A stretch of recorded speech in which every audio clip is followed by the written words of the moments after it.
มารอตลาดไซโนเนาะเต็มกลุ่มเลย เฮ็ดบุญหาพ่อเฒ่าเนาะ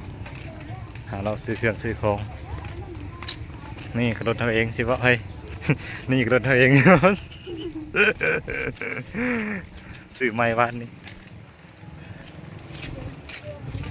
คันนี้ก็แม่นคันเราเห็นเนาะอยู่พี่ซื้ออยู่พี่ก็ได้บุขึ้นบุพุ่นก็ได้นี่ซื้อเกือบกันนะเนี้ยไปให้เล็กน้อย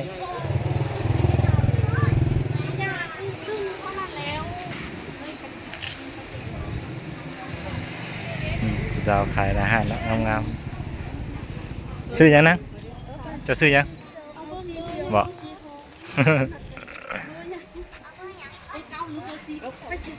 เก้าครึ่งประมาณนี้พอแล้วใส่เก้าครึ่งเก้าครึ่งเก้า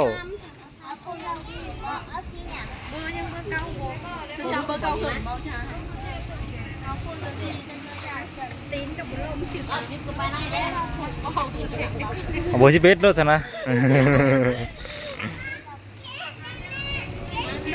แก้ให้แล้วถ้าครูเก่าเราจะถูย่างก็ถูถูนะเก่าเครื่องเด็ดใส่หรือเปล่า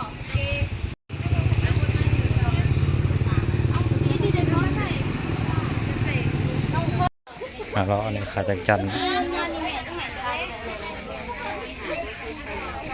ตัว10,000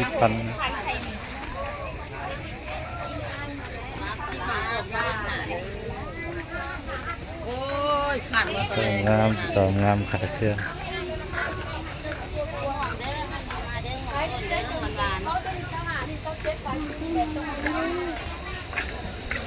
นี่ขาปลานี่ก็ปลาแดกวันครับ